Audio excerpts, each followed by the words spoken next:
actually real survivors, they would have been involved a lot earlier than fucking now. So this video is not for good trouble. It is for that idiot Keeks, whose account was banned, apparently. Good. That's good. That's very good. Because in reality, anyone with half a brain knows that most victims of gender-based violence don't disclose straight away, if they disclose ever.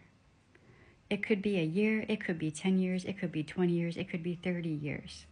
I know this because I've had friends, when they found out that I was a victims advocate, disclose to me. And they wouldn't do it with anyone else because they needed someone they trusted.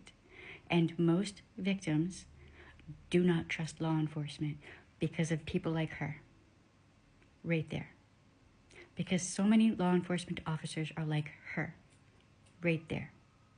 A lot of the false accusations you hear about are considered false accusations by law enforcement, not by an actual investigation. Half the time they don't even do an investigation. The R kits are put on a shelf in a warehouse, and that warehouse may or may not be in good shape. It may actually be falling apart with rain leaking in, destroying those kits. A majority of the kits in the US are not even tested. There's no telling how many serial offenders have just gone free and run rampant because, well, she wasn't the perfect victim. Especially if she's an SW or works in any kind of adult entertainment. Especially if she dresses the wrong way, whatever way that is for whatever particular law enforcement officer. The perfect victim idea is arbitrary. It depends on the officer that is looking at the victim.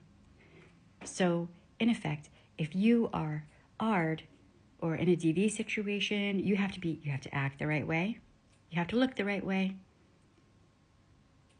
Maybe you can't cry too much or too little, or maybe if you're too talkative or not talkative enough, and it's all arbitrary. It depends on the individual law enforcement officer. So if you don't know that law enforcement officer, you don't know how to behave to actually get justice. There is no right way to behave, is what I'm saying. And it's different for everyone. I became quiet. I barely even said a word for about a year.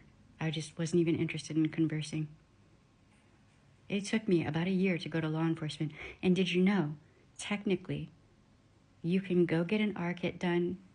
You can get an examination by a doctor without disclosing to law enforcement because it may not be safe for you. I'm sure she thinks that you have to automatically disclose to law enforcement because her fantasy land in her brain is a hellscape. But when it happens to her, statistically, it's a when, not an if. When it happens to her, she will expect everyone to roll out the red carpet for her, and she's going to have a rude awakening. Very rude awakening. And underage minors who are harmed, there's no telling if they ever will disclose. It is a miracle some of those survivors came up on camera and showed themselves to the world, because normally they don't do that. So I have nothing but respect for those survivors who came forward. Nothing but respect. And to say that they were paid by who? I think that survivors should automatically be paid because they're going to need therapy, because they may need medications to help them through the depression and the sorrow and on the healing journey. And if the only thing that will get a perpetrator to actually pay attention is hurting their wallet, then drain them dry of every penny they have. Leave them nothing. This whole, you're just coming forward because you want to get free money. That's just an excuse that abusers use to excuse what they're doing. That is called DARVO, deny and or deflect, attack, reverse victim and offender. And I'm glad that her account was banned. Congratulations, here's your sign, bitch.